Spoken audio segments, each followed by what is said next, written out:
Hello friend, good morning everyone. कैसे हैं आप सब? आई होप आप सब बहुत अच्छे होंगे।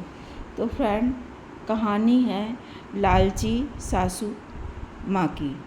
तो फ्रेंड, सासू माँ जो हैं वो बहुत लालची हैं। उन्होंने अपने दोनों बेटी की शादी की तो उन्होंने बहुत दान दहेज मांगा। अब जो उनका तीसरा बेटा था तो वो बाहर पढ़ता था। पढ़ते पढ़ते वो एक लड़की को शादी करके घर ले आया। अब जब घर ले आया तो जो तीसरी बहू थी वो दान दहेज अपने साथ नहीं लाई। अब सास क्या करती थी, रोज़ उसको ताने देती छोटी बहू को और उसी से सारा काम कराती, बेचारी करती अपने पति के लिए। वो पति भी उसका सुनता और वो भी अपना काम करती रहती। अब एक दिन बड़ी बहू जो थी वो बहुत चालाक थी, सारा जो बहुत पैसा लेके आई थी अपने घर से, तो बड़ी बहू की ही चलती थी घर में। तो बड़ी बहू धीरे धीरे अपना सास की तिजोरी में से कुछ भी सामान निकाले और बेचकर और अपना ले आए। सास के लिए भी ले आए सामान और अपने लिए भी ले आए सामान। बड़ी बहू की बहुत तारीफ।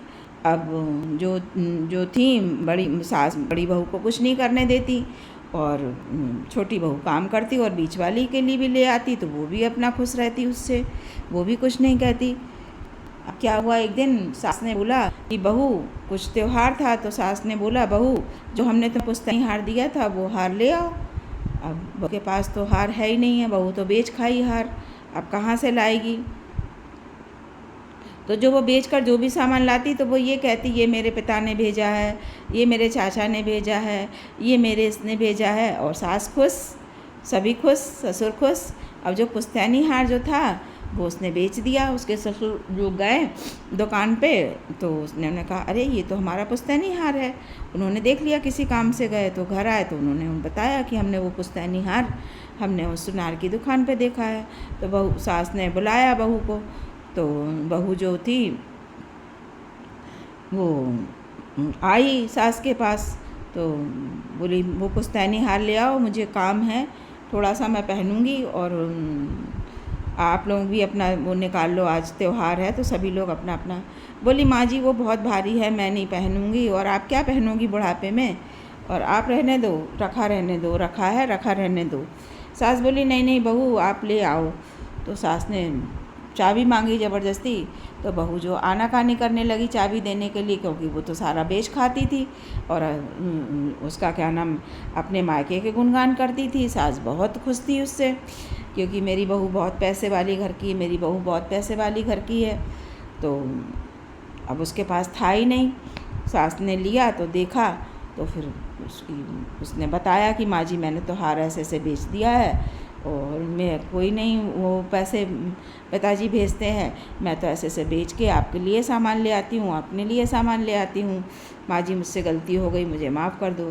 फिर उसने छोटी बहू ने माँ जी को एक, उसकी चोरी हो गई थी कोई चीज़ जो वो तिजोरी में से निकाल रही थी, तो छोटी बहू को झाड़ू लगाते हुए मिली। तो जब मिली छोटी बहू को झाड़ू लगाते हुए तो सासू माँ ने उस पर चोरी का इल्ज़ाम लगाया था कि तुमने ये चोरी की है और चोरी करके मुझे दे रही हो, सच्ची बन रही हो। तो फ्रेंड, ऐसा नहीं होना चाहिए। 3 बहू हैं तो तीनों बहुओं को बराबर ही रहना चाहिए, लालच नहीं करनी चाहिए। सास बहुत लालची थी और तो लालच नहीं करना चाहिए। अब लालच में बेचारी का पूरा सामान भी चला गया सास का, और हाथ में क्या आया, कुछ भी नहीं आया। बड़ी बहू ने बहुत चालाकी दिखाई। तो फ्रेंड, ऐसा नहीं करना चाहिए। तो ये हर घर की कहानी है, आपको कैसी लगी हमें बताइएगा। सास ने छोटी बहू को अपनाया, प्यार किया और उसको सारी अपना जायदाद दौलत सौंप दी कि तुम घर चलाने के लायक हो। तो फ्रेंड, आपको स्टोरी कैसी लगी आप बताइएगा, एक लाइक एक कमेंट ज़रूर कीजिएगा। Thank you friend.